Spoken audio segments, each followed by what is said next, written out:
met her in the fall. He took her to a movie, and when they done it all. Hello and welcome to the Fabulous Picture Show. I'm Amanda Palmer. This week at the Everyman Cinema Club, we're screening the documentary A Crude Awakening, directed by Ray McCormack and Basil Gelbke. It predicts an impending world oil crisis. Oil's world that ends well? Not according to this film. Will my grandchildren ever ride in an airplane? The answer might very well be no. Also on the show, we take a red carpet ride to the Cairo, Dubai and Marrakesh film festivals and meet some nice people there. How you holding up? You okay? I'm all right. Yeah? Have they asked you dumb questions yet? Plus, we meet a man who brings Bollywood extravaganzas to the Kolkata slums for 2 cents a ticket. But first, the films of director Todd Haynes have never been easy to describe, and neither is his latest, with 6 different actors portraying the legendary Bob Dylan. I wake and I'm one person, and when I go to sleep, I know for certain I'm somebody else. I'm Not There, a kaleidoscopic portrait of pop music's greatest poet, is the latest experiment from American indie director Todd Haynes. You're kidding me, Rick. I can't watch this. My concentration was to really do honor to each of the sort of places that I felt Dylan has occupied within the stories that I've created, to describe him at different times in his life and different creative phases in his life. And you asked for my time? Kate Blanchett plays the Dylan who angered folk fans by turning electric. I know more about you, right, than you will ever know about me. Slaughter me for all I care. I refuse to be hurt. Kate had a huge challenge, not only in playing a man, but playing one of the most famous moments in Dylan's life, and ultimately making all of that disappear when you watch the performance. You just want me to say what you want me to say. Haynes is no stranger to musical biography nor controversy. The internet is the only place you can see his breakthrough 1987 short, Superstar, the Karen Carpenter story. Stop the tape. It told the sad story of the singing sibling using Barbie dolls, and without permission, the Carpenter's music. Mother, I can't sing and play keys and lead a band all at the same time. What is that? Is that Karen? It is Karen. Richard, I think we just found you your singer. It was blocked from distribution by Richard Carpenter, but for Haynes, true to his filmmaking ethos, it was all just an experiment. Who else has heard this tape? I just write and direct my own films, and every one of them is an invitation or an opportunity for me to explore something that I haven't explored before. His 1998 film Velvet Goldmine detailed the rise and fall of a 70s glam rocker, inspired by David Bowie's Ziggy Stardust. Haynes' experimentation continued 4 years later with the critically acclaimed Far From Heaven. I just left the caters and I had to dash over. The film mimicked a 1950s middle-class melodrama with lush, oversaturated colours and stiffly polite dialogue. Your husband's a very charming man, Mrs. Whittaker. But beneath the vintage surface raged modern issues of homosexuality and racism. I'm not prejudiced. My husband and I have always believed in equal rights for the Negro. And it was this unconventional aesthetic that overcame Dylan's historical reluctance and allowed Haynes to make I'm Not There.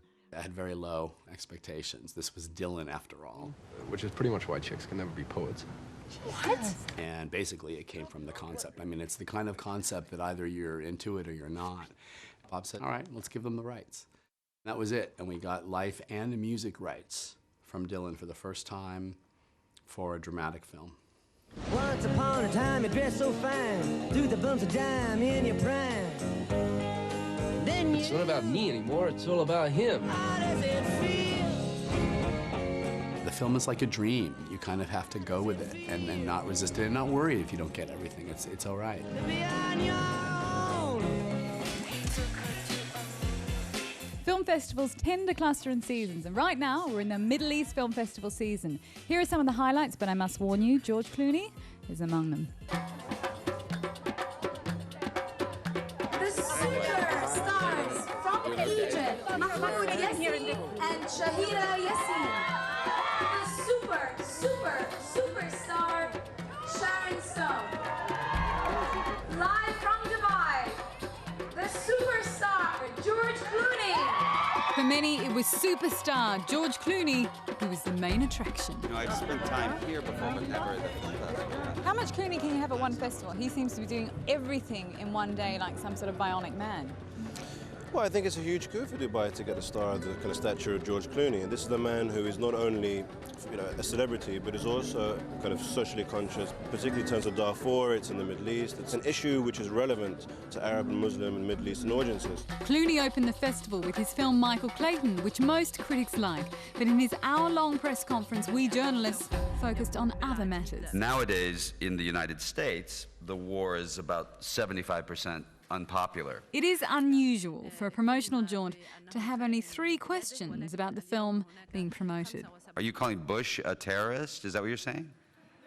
Because I'm not going to come to Dubai and call the President of the United States a terrorist. But that's another story, literally, for an upcoming show. Listen, Al Jazeera is in big trouble now. We're not going to talk about politics, though, this time, all right? Right, exactly. Tell me about the billing here. They called you the one and only superstar at Dubai Film Festival. Sharon got superstar. You got one and only. She got the double secret superstar. She got the double. You got the single. She's the big star. It's good to see you here. You know it means a lot to the people here, don't you? Yeah, it's fun for me. It's fun in general. We have a lot of things we're trying to do here in this region on other levels. And so it's always good to be here. Keep doing it. Yeah, we're going to try. So good to see you. At the Marrakesh International Film Festival, more superstars, Leonardo DiCaprio and Martin Scorsese, were feted, with DiCaprio receiving an honorary Golden Star.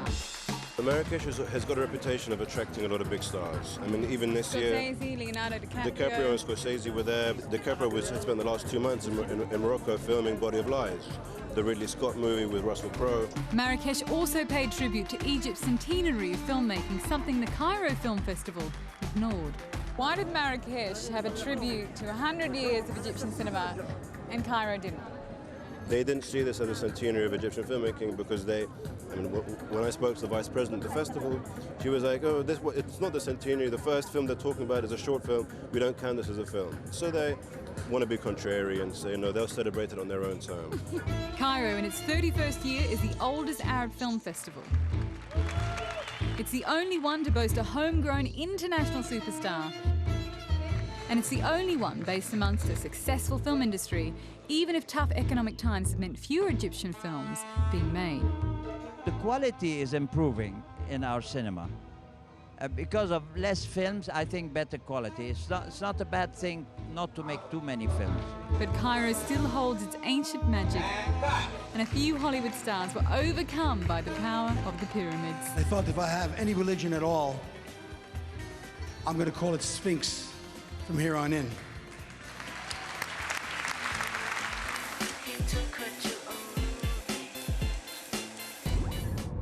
After a few belly flops into the mainstream, the greatest fraternal filmmakers ever, the Coen brothers, returned to form with their knockout adaptation of Cormac McCarthy's No Country for Old Men. Without a bunch of money and the other party is out his product. It's a brutal and sweaty story about a regular guy, played by Josh Brolin, who stumbles upon a case of drug money at a murder scene. What's in the satchel? Full of money? It's emotionally violent, and I think you feel the violence of every character throughout the whole film. I'm looking for Llewellyn Moss. He's pursued by a stone-cold psycho played by Spanish star Javier Bardem. What's this guy supposed to be, the ultimate badass? Compared to what? The bubonic plague? And the pitiless Bardem has local undertakers working overtime. You know how this is gonna turn out, don't you? Nope. I think you do. He's not somebody that deals with emotions or conflicts. He's very straight. And that sometimes is difficult for me because I'm more kind of explosive. Way more than a hollow thrill ride, No Country for Old Men is a genuine meditation on evil in the world. One with that oblique Coen brothers humor. I always think this is what it come to. I previsioned it. It's based on what they usually do in their movies, which is to show some of the most macabre aspects of the human being combined with the funniest moments. Well, it's a mess, ain't it, Sheriff? If it ain't, it'll do till the mess gets here. In part 2, we're screening A Crude Awakening, which is about the imminent depletion of oil. We have the filmmakers here. Ray, is it anti-oil? No, the film's certainly not anti-oil. It's in part a celebration of oil. It has such unique properties and is irreplaceable. Do you celebrate oil now, Basil? Well, it's a substance far too good to be burned. We should use it very wisely so that our kids and grandkids still have a bit left. Okay, well there you go. Our kids, grandkids, you get to find out how much oil we have left in part 2.